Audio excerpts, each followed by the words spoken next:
Pemirsa, saat ini Suara Jakarta sudah terhubung dengan dua orang narasumber, yaitu yang pertama adalah Ibu Polana B. Pramesti, yaitu sebagai Kepala Badan Pengelola Transportasi Jakarta. Dan selanjutnya juga kami sudah terhubung dengan Yayat Supriyatna, selaku pengamat tata kota dan transportasi. Lalu kalau Pak Yayat sendiri bagaimana nih evaluasinya melihat kondisi Jakarta ini yang sudah mulai ramai nih? Ya, kita melihat ada peningkatan perjalanan, peningkatan bangkitannya juga lumayan. Karena apa? Seiring dengan semakin dilonggarkannya kegiatan-kegiatan di luar 8 sektor. Jadi dengan dibukanya mal, mulai ditingkatkannya kegiatan-kegiatan lain, ini mendorong bangkitan. Jadi seakan-akan selama ini yang di wilayah-wilayah pinggiran Jakarta pun juga mulai mengalami peningkatan jumlah pergerakan. Nah, satu kata kunci yang harus kita pegang adalah bagaimana caranya kita mempertahankan kepercayaan bahwa angkutan umum itu aman. Itu menjadi kata kunci ya. Jadi standar pelayanan yang sekarang sudah mulai ditingkatkan, kemudian dengan aturan batasan jumlah penumpang yang diizinkan, itu otomatis pasti akan berdampak kepada antrian yang cukup panjang. Nah, yang menjadi tantangan bagi kita adalah jangan sampai ada stigma bahwa sumber penyebaran itu adalah dari angkutan umum. Angkutan umum kita sudah mulai berubah. Saya melihat dari PT KAI kemarin dengan KCI, kemudian fasilitas dukungan bus dari BPTJ, bantuan dari DKI kepada kota-kota di sekitar Jabodetabek itu sudah luar biasa.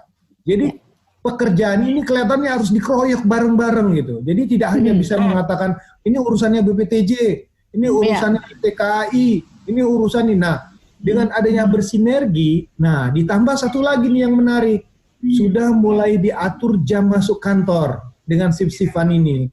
Jadi kelihatannya tuntutan, tekanan ketika ada kebijakan mungkin di luar sektor transportasi yang semakin meningkat, kalau tidak diharmonikan dengan kebijakan di pelayanan transportasi, ini menjadi persoalan besar. Dan alhamdulillah ya, kelihatannya dengan semakin terbukanya dialog, saling pengertian, dan akibatnya apa yang saya lihat sekarang ini? Kerjasama antar pimpinan daerah itu semakin cair. Dan saya lihat juga kemarin Bu Polana, kemudian Direktur Kereta Api, Gubernur mau turun ke bawah. Ini menarik kata kunci nih. Dengan turun ke bawah, kita melihat dengan fakta, dengan kepala sendiri. Oh, ternyata betul kalau tidak dikeroyok, tidak turun ke lapangan, tidak melihat fenomena yang terjadi, persoalannya tidak bisa diselesaikan hanya oleh satu institusi. Dan ini menarik bagi kita ya. Apa yang kita buat ini ternyata masyarakat tuh bisa mengerti, masyarakat tuh bisa tertib, bahkan terus terang saja sekarang tuh budaya antri itu udah menjadi hal baru lah. Saya apresiasi ini ya, budaya antri. Kalau angkutan umum, kalau kendaraan pribadi ini yang perlu kita sama-sama harus atur lagi supaya kepadatan dan kemacetan itu tidak semakin meningkat di jalan-jalan raya saat sekarang ini. Baik Kak Yayat. Memang diperlukan sinergi ya antar pemerintah dan juga masyarakat. Sebenarnya memang harus mengetahui kondisi saat ini. Jadi sehingga tidak ada saling menyalahkan lagi. Nah ini Ibu Polana, saat kondisi sekarang ini masih saja ada orang-orang masih yang mengeluhkan, meskipun tadi Ibu Polana bilang udah diatur sedemikian rupa untuk penggunaan KRL dan juga ada kendaraan yang bisa menggantikan seperti bus ya yang sudah dipos-poskan di stasiun-stasiun yang ada terdekat. Tapi lagi-lagi banyak masyarakat yang merasa bahwa dengan fasilitas yang sekarang di KRL mereka masih harus mengantri sangat panjang sekali gitu Ibu. Nah ini bagaimana Ibu caranya untuk membuat mungkin dari Ibu Polana sendiri supaya masyarakat mengerti kondisi saat ini? Ya baik Mbak Kevmi, sebenarnya tadi intinya bahwa transportasi itu kan derive demand. Transportasi itu melayani kegiatan ekonomi ya. Sementara di dalam posisi sekarang, dalam masa pandemi, masa PSBB, ada keterbatasan karena kapasitasnya harus dikurangi. Nah, yang biasanya mungkin satu bus bisa 50, sekarang hanya 25. Ya, kereta api juga hanya satu gerbong hanya 74.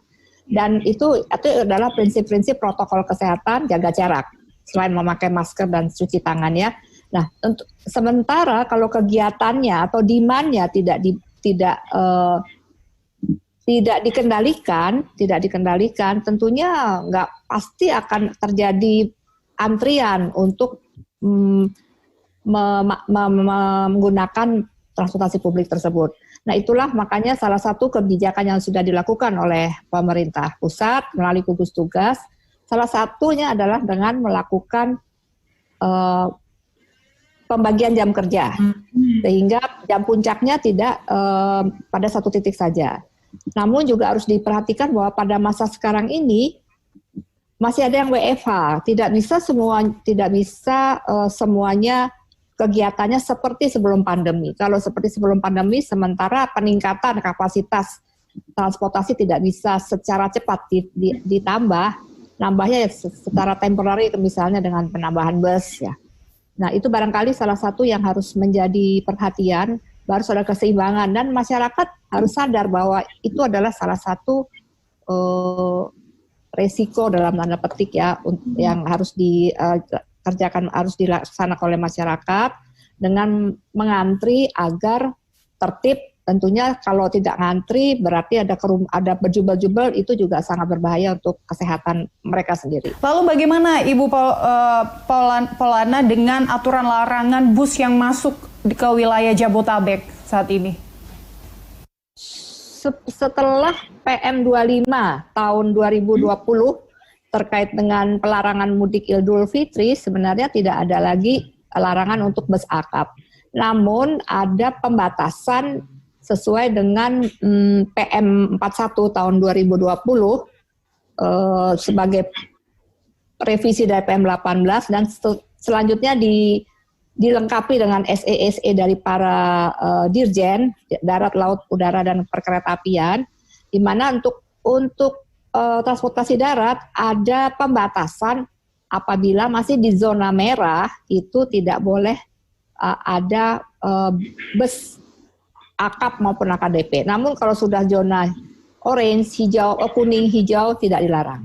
Jadi di Jabodetabek dari 9 terminal akap, 2 saja yang tidak dibuka waktu sampai dengan tanggal 14 Juni kemarin, yaitu Jati Jajar, Depok, dan Tangerang.